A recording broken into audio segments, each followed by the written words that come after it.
This is the Eastern Business Report, and which is designed to bring you up to speed on all business activities and issues affecting businesses in the southeastern part of Nigeria. And it comes right after Global Business on the Afia Business Morning. And today's edition of the Eastern Business Report will be looking at the business of drug administration and control.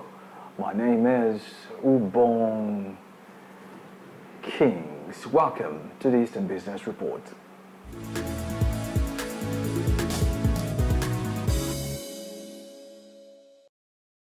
Welcome back to the Eastern Business Report, and today's edition, like I did say before, we're going to be looking at the business of drug administration and control.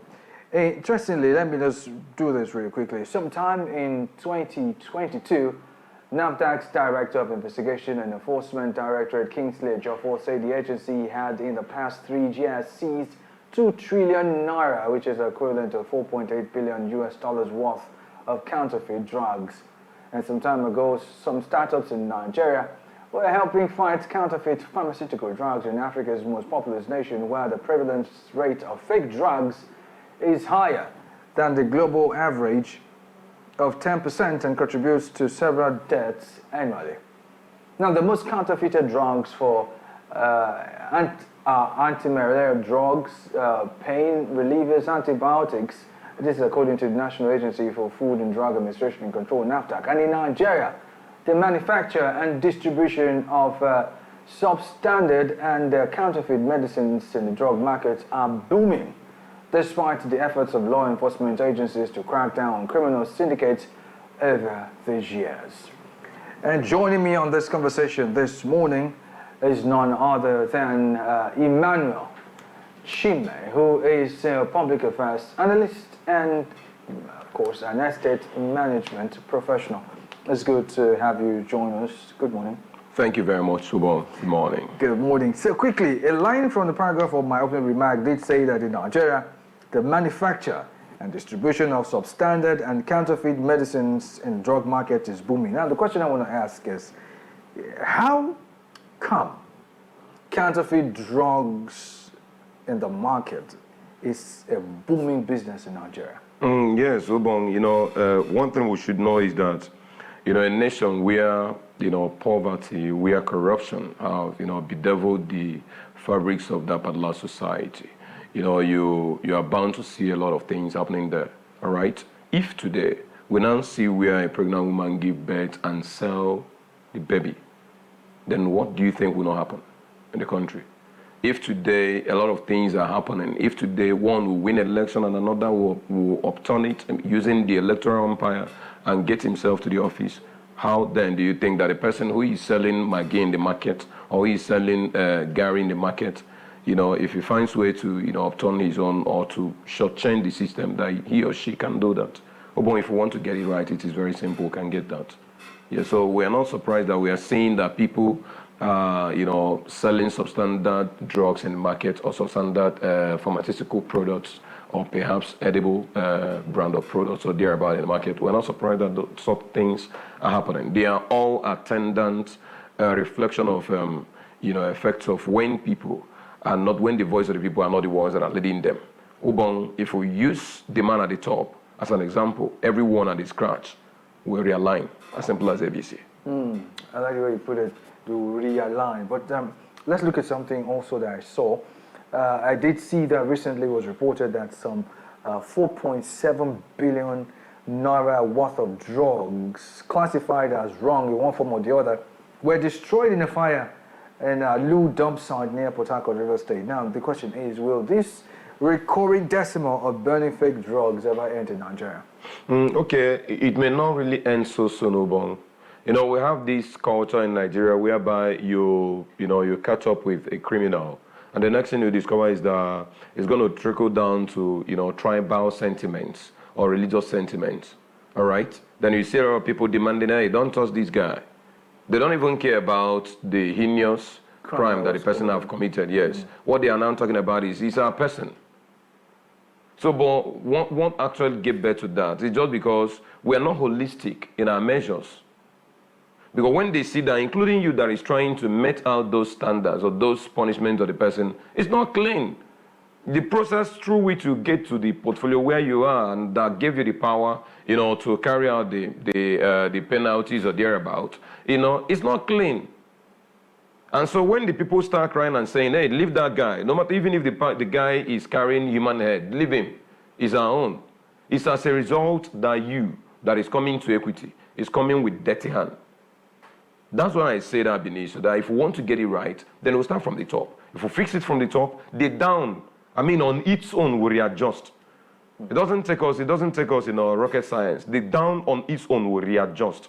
Once the top is being addressed, down will readjust. But whether it's going to be, whether we're going to be seeing a different case scenario altogether, so no, we're not going to see. We're not going to see. We're not anywhere close to it at all. Again, we should remember lots of factors here, Ubong. We have a situation whereby today, as of yesterday, you had the new CBN policy, increasing withdrawal charges, from the ATM, right? Yes. You heard about that. And so you talk about that of making calls. That was telecom tariff hike. Yeah. Now you talk about whichever one. Which one will you not talk and leave another? Ubong, series of blue chip companies that are foreign owned, they have left this country because it is no longer favorable. And so the ones that are here, let me believe, or let's just paint a picture that these guys are now trying to see any which way that they will still remain in business. And it may now take them, shortchanging the system. It may not take them, producing substandard. It may not take them, doing whatsoever, but to make sure that they are making business. They are feeding at least. And the ones that said, oh no, we're gonna maintain our standard. And you see them going down. You see them going down, shutting down their staff strength. At a time they will even shut down entirely, they will fold. And the ones that know that they do not actually belong to this country, they can easily go out look for another country to go and establish their business. They exit. And so when you see the economy is not healthy, then a lot of things will be abated. A whole lot of things will be given birth to. When you see these substandard products, in our various markets, Ubong, they are all put together, brainchild of corruption. I was going to go there, the place of corruption and all that. Yes, they are all put together, brainchild. Corruption is not all about when someone thief, when someone just grab public money and, made away with it. No, it's not all about that. It's in degrees. It's in various ways. Okay, so when we see all this happening in our society, do we continue to, met out a lot of measures on these guys to kill them, to deal with them? Just like currently we see the DG, NAFDAC DG talking about death penalty for drug offenders. And we're going to look at that. Okay, thank you very much, Obon. We're going to look at that. Okay. Because this is, you said something very emphatic earlier, that if the top can be dealt with, everybody else will realign. But the question is, this death penalty that's being proposed by NAFDAC for fake drug offenders, do you think this is too extreme, or do you think this is something that should be? Ubon, it is more than being extreme, as it is now. It is more than being extreme. Why do I say so, Ubon? Ubon, remember that in this country, people are dying on daily basis. Not just even on daily, hourly. People are dying for this reason or for the other reason, on natural reasons. Ubon, in this country, the state actors are killing people on daily basis. In this country, Boko Haram, the terrorists, the ones we have classified as terrorists, are killing people on daily basis in this country. Ubon, in this country, kidnappers are killing people on daily basis on their own hands. In this country, Ubon, go to our various bushes to see dead bodies here and there littered around. And we are now talking about how to start killing the ones that are in business because of fake drugs and more. Well, I think we should reduce the measures at which we will kill in this country. This country shouldn't be an abattoir. It shouldn't be more like what do I call it? Zayamami, where people just slaughter, where people take human lives for nothing. For no value. It shouldn't be. We should start thinking on how. There was a time, that was sometime in 2017. I was privileged to pass through a particular school of thought then, and one of our facilitators rightly opened their eyes, and he told us that most of the Chinese guys you see here on the streets of Nigeria walking around doing some jobs, with their companies here in Nigeria, are actually prisoners and serving their prison sentence. Prison time, yes. I'm aware. I mean, they are moving around doing works in Nigeria. So Nigeria's situation is now like a prison condition for some people. And so what does that tell you now? Instead of keeping them within a confine where government will be using taxpayers' money to feed them for doing nothing, for producing nothing, government now chose to send them to Nigeria to come and work. And as they are working, their pay is being remitted down back to their country until they finish serving their terms before they will have access to the money. And so can you see a measure now? They are serving their punishment, and yet they are productive. But in our own, we're only thinking about how to kill. We're not thinking about how to de-radicalize, how to improve, how to bring this person back to a better use. We're not thinking about that. Ubong, if we must think about death penalty, what are we saying about when Nigerians, lots of voices started talking about or proposing that any corrupt politician should face death sentence as a matter of punishment for being corrupt? And do you know what our sitting Senate President, Ababio, rightly said? He said, until you steal up to 1 trillion naira. Yeah, I saw that somewhere. Not in that order. In other words, if it's less than that... Yes, even if it is 900 billion naira, you don't, no. 999 billion naira, no problem. You can go scot-free. But until you steal up to 1 trillion, that's the only time we can start considering whether we'll kill you or we'll keep you alive. Ubong. And in the same country, we're not talking about that whomsoever we say that is selling expired products of how much the person should be killed. Ubong, do you know what it means? Do you know the resultant effect of each single kobo that is being stolen by a corrupt politician in Nigeria? Do you know the cost on our society? Do you know how many lives that have been wasted as a result of bad roads? That is, at an incident of an accident that happened, ghastly accident that happened, because a particular politician failed to fix the road, and of course the money had been appropriated, but someone just chose to steal the money and siphon the money, take it away, whisk away with the money. And lives are being wasted. And that person is not even being called to order. Till today, we are talking about that of Yaya Bello. And nobody is talking about how do we punish this guy. The next man we are now seeing is that he's even having dining and wining settings with the Minister of FCT. He's very busy moving up and down. The next thing you now see him now is talking about how to grab another political appointment as to shield himself. But do you know the deterrent that the people of Kogi State are suffering? So when we be talking about all this that are happening, then we'll begin to solve it from the top. If we fix it from the top, then the down, just like I said ab initio, will be fixed on its own. You don't need to go and talk to the down. We'll come to that. We'll come to that very quickly. Let's take a short break, and when we return, the program continues. Please stay.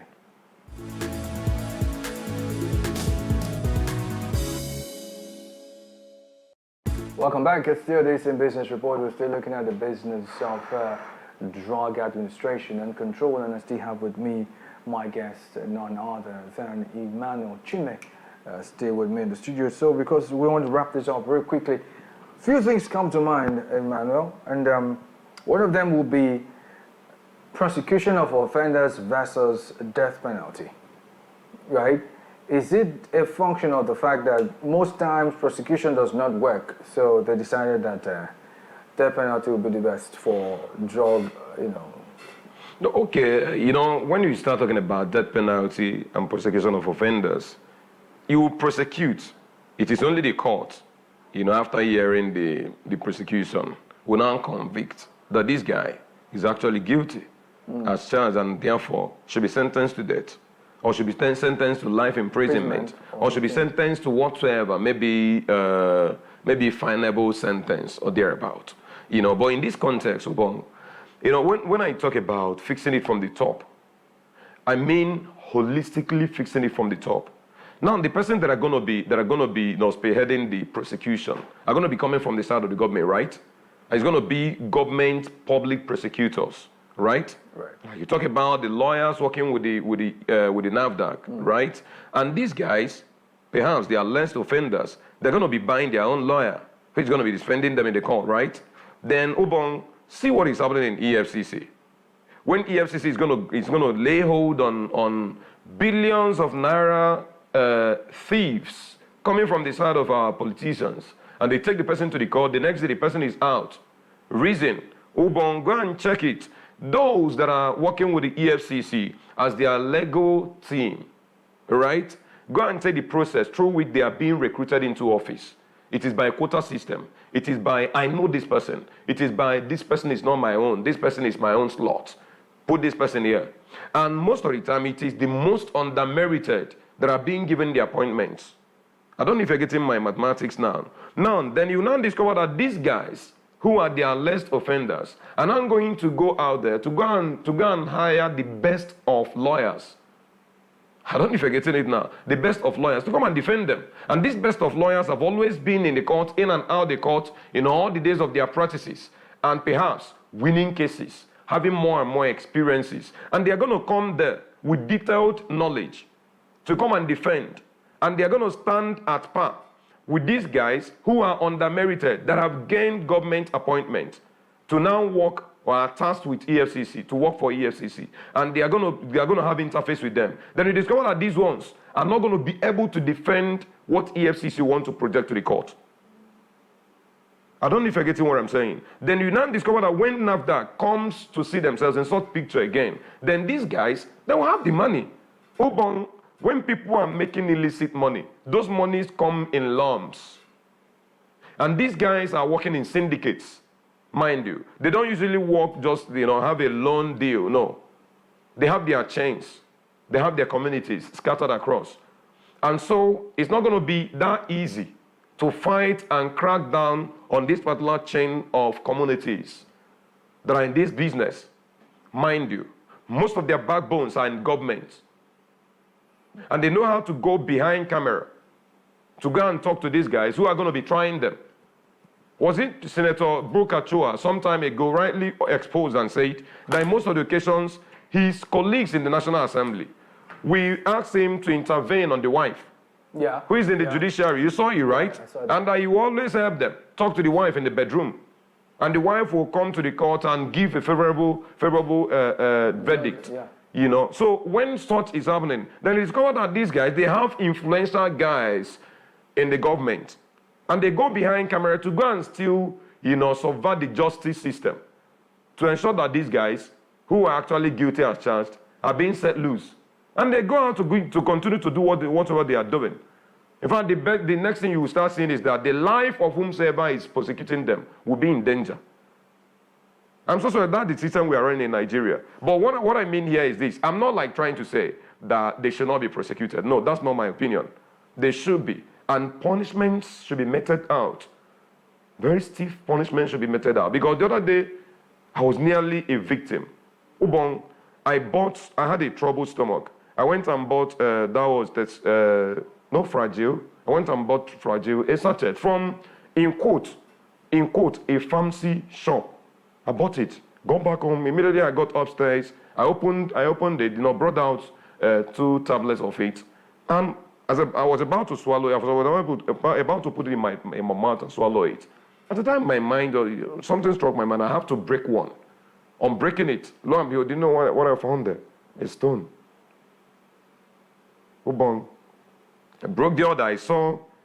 I saw a metal like a short wire right in the middle. I wanted to actually take it to them, and meanwhile take it up. Maybe start looking for Consumer Protection Council to come and fight for me, or thereabout. But on the second thought, I knew that our system, Ubong, our system, and so I just kept it behind camera. And so, but do I mean that these guys should continue? No. Do I mean that these guys are now beyond control? No. It is just that we are not sincere to fight corruption holistically. If we are sincere, we'll start from the top. If we fix it from the top, maybe our president may not even have to be our president today. And maybe many persons that are in various places of influence may not have to be there. Then if we fix it there, a lot of people down the train, you see everybody realigning. by force. I wish we had time. We don't have the time. Thank you so much, Emmanuel Chime, for joining me. Thank you so much. Thank you, Kings. And in case you're just joining in, this is the size of the package today on the Eastern Business Report. And of course, you may want to be part of the conversations on our dedicated Afia Business YouTube channel, displayed right now on your screen at www.youtube.com/@Afia Business. And this is it. And coming up next will be Afia. My name is Ubong Kings. Thank you for your time. Good morning.